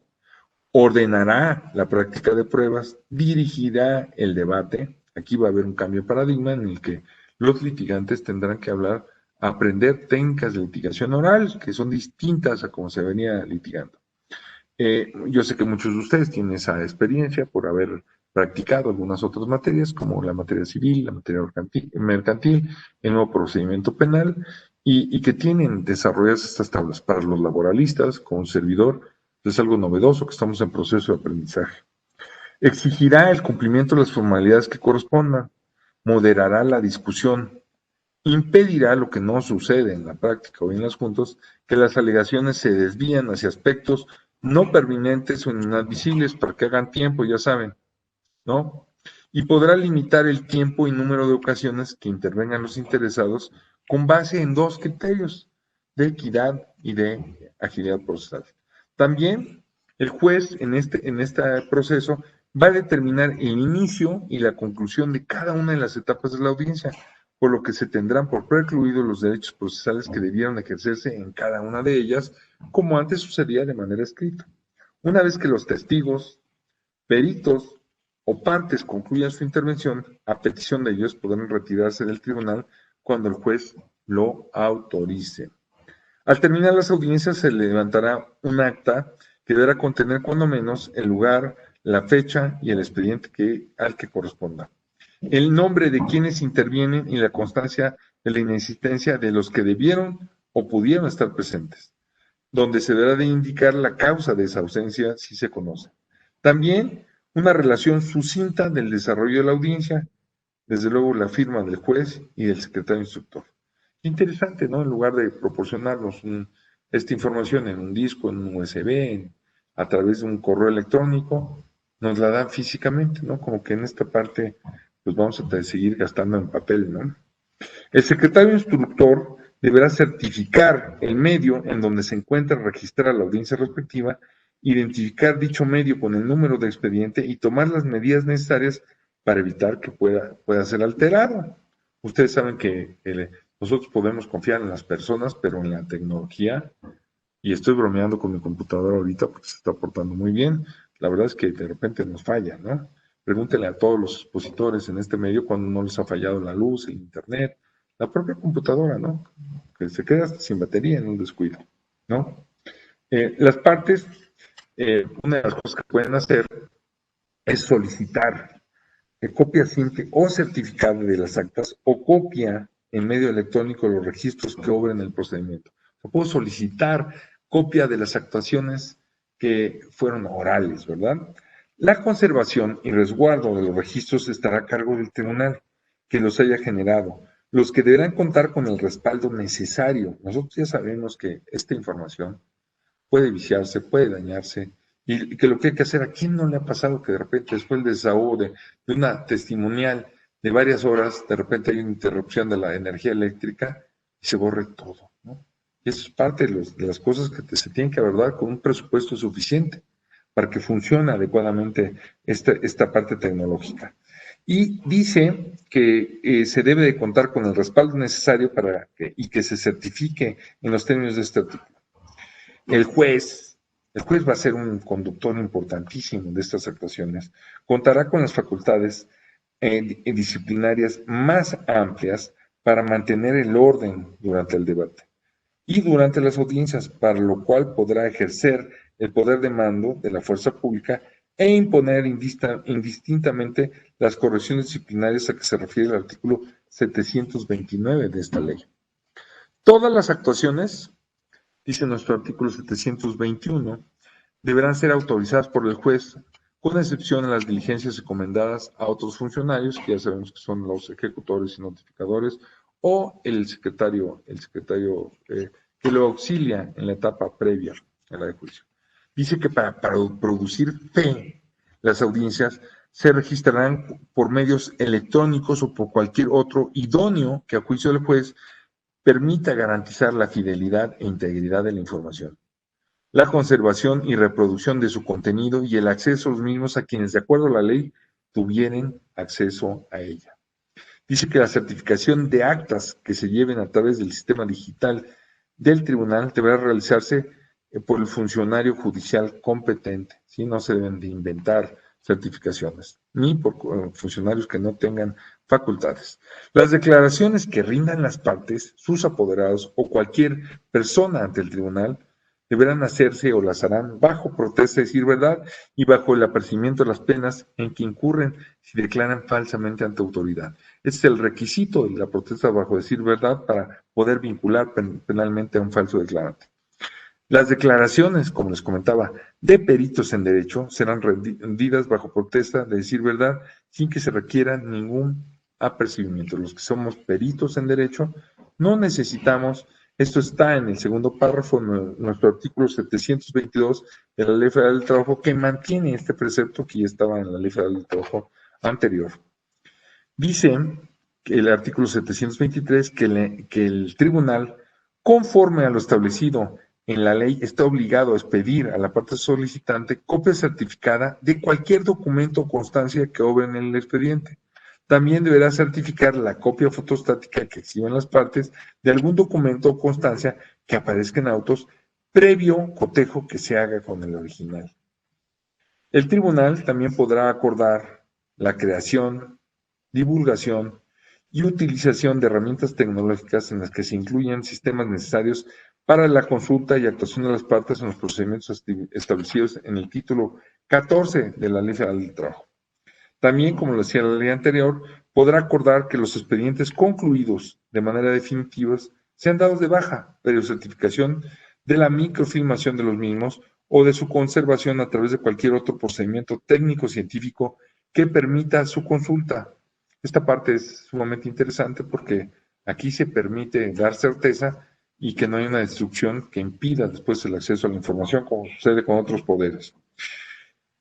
Uno de los grandes dolores de cabeza, que es el recurso de alzada, cuando alguien se alza el expediente y se echa a correr.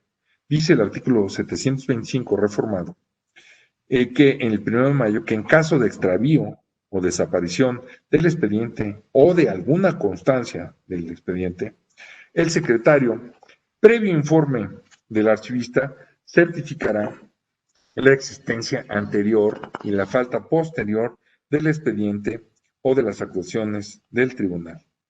Y de oficio o a petición de parte lo hará conocimiento de las partes. Procederá a practicar las investigaciones del caso y a tramitar de inmediato la reposición de los autos de manera incidental. Una de las novedades que encontramos con este presidente de la Junta Especial de la Ciudad de México, Ramón, ¿no?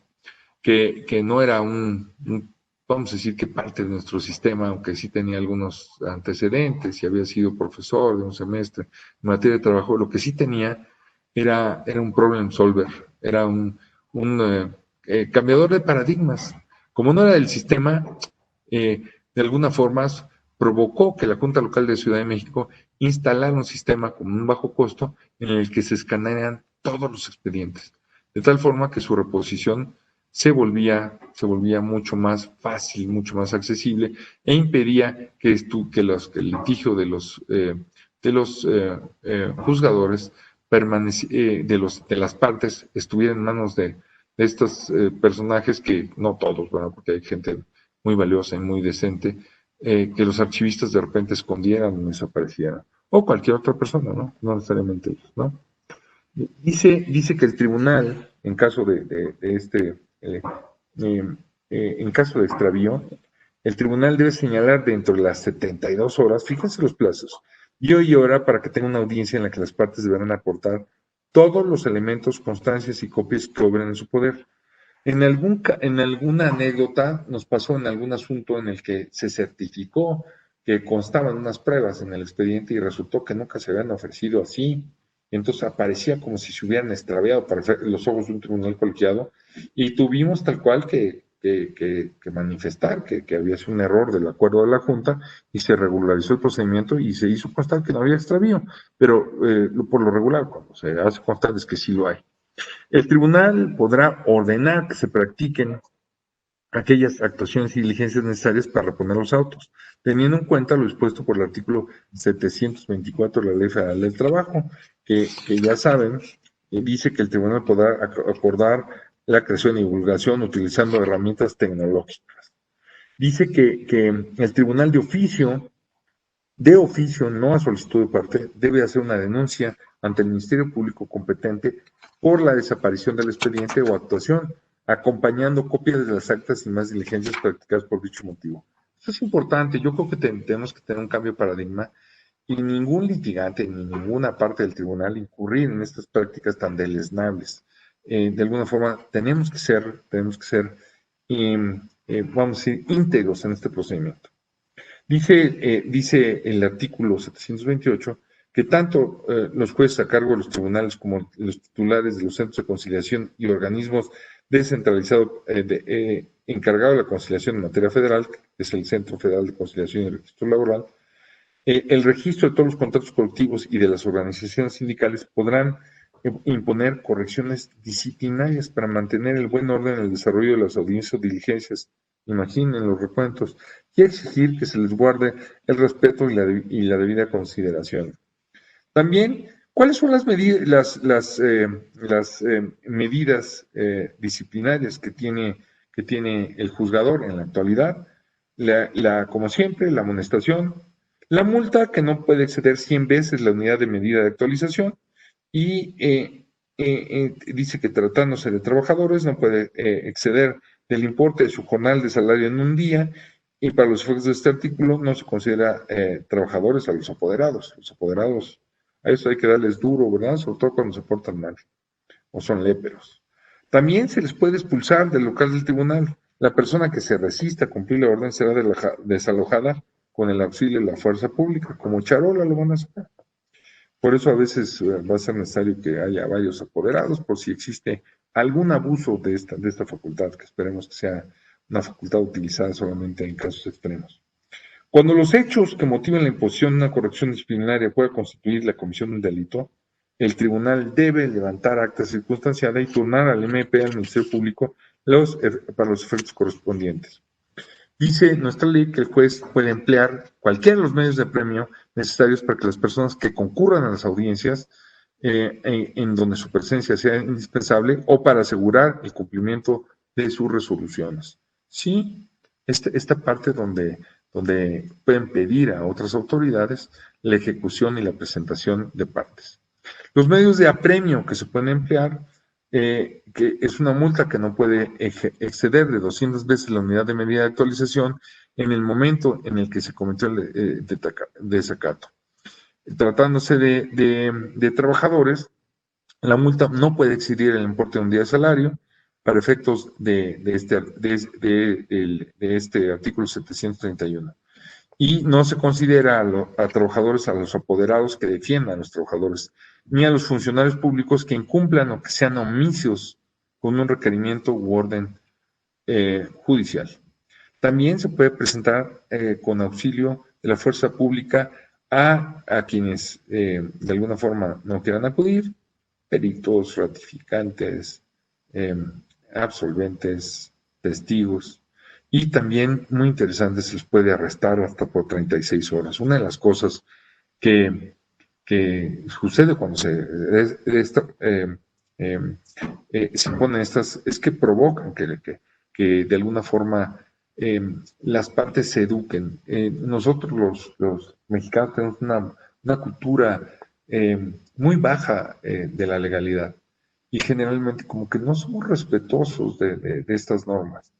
Créanme que en otros lugares, y estoy hablando básicamente de los Estados Unidos o de Canadá o algunos lugares europeos, el que la hace la paga. Y gran parte de lo que sucede es que las partes saben que si hacen o realizan una conducta incorrecta van a tener consecuencias graves.